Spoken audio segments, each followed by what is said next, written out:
Hello friends, this is the series on Julius Caesar, the famous Shakespearean tragedy. We are doing the analysis of the last act, that is Act 5th. This is presented by me, Palak Sharma. Few things about me. I'm an economics honors student, a poet at heart, a theatre geek, a mixture of Keats and Shakespeare. My love for literature and economics, they're almost equal. And once you're done watching this lesson, do not forget the 3 R's and the S. Rate, review, recommend, and share the lessons. You can follow me on Unacademy. Here's my link. Now we are doing the analysis of Act 5th, which is the last act of the play. So this is going to be a decisive blow. Now for the first time in this play, Octavius, he emerges as a new leader. Now it has been said that each act of this play belongs to a different man. So we see that the first act belongs to Cassius. He has the power to form a conspiracy in this act. The second act belongs to Brutus. He is deceived by what Cassius tells him. He has all the right to decide the course of time in this act. He can decide whether Caesar was going to be killed or not. He chose to kill. So that's why the whole next thing happened in the play, because Brutus decided that he would be a part of the conspiracy. The third act belongs to Caesar because it is in this act that he is killed. The fourth act belongs to Antony because it is in this act that he decides to avenge. He decides to fight against the conspirators and take the revenge of Caesar's bloodshed. And the fifth act belongs to Octavius. And in this act, we see what a brave person Octavius turns out to be. So when Antony orders Octavius that like he can lead your battle swiftly on upon the left hand of the even field, he is contradicted for the first time. Octavius this time decides that he'll march on the right hand side instead. Now Antony is annoyed by this challenge to his power, and he asks, "Why do you cross me in this exigent?" So Octavius replies that I do not cross you, but I will do so. Now this statement, it also foreshadows how Octavius will eventually cross Antony by removing him from power.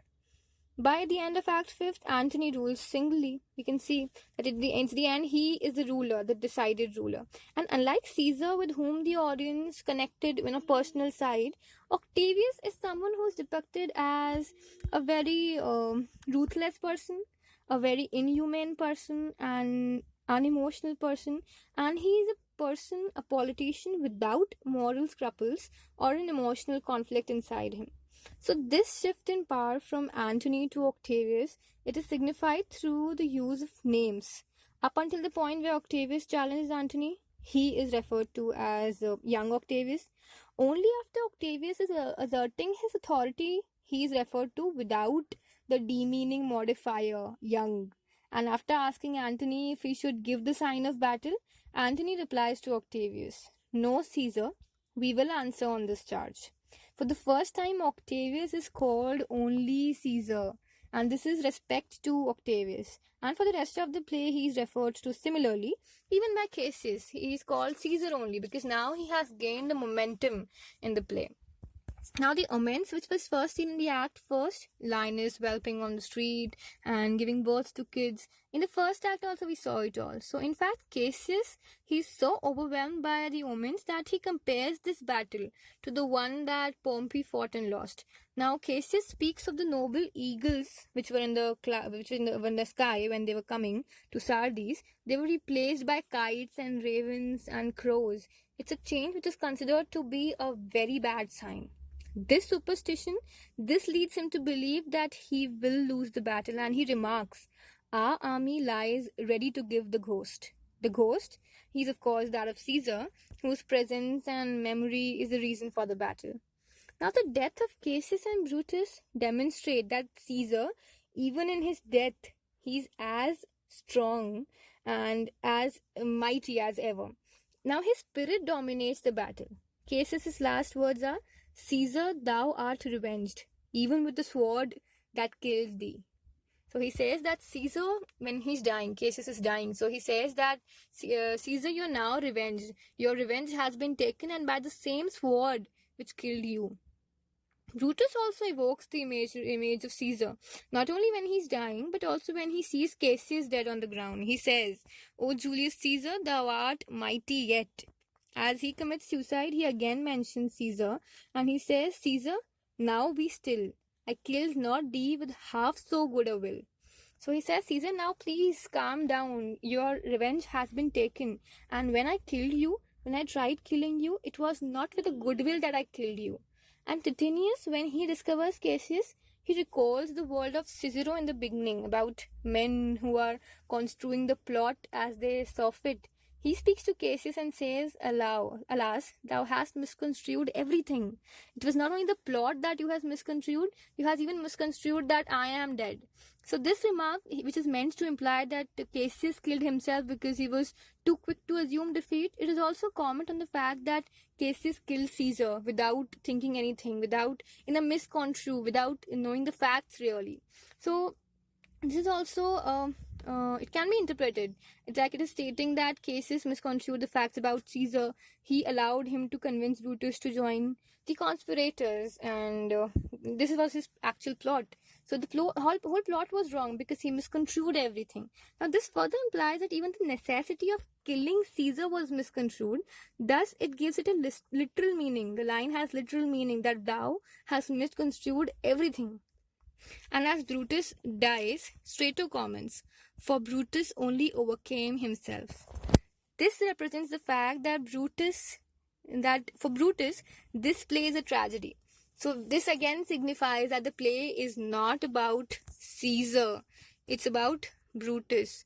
It's Brutus that is important to us, not Caesar. Like, Caesar is equally important, but we have realized that in the whole play, we have lost Caesar somewhere. It's Brutus who is central now.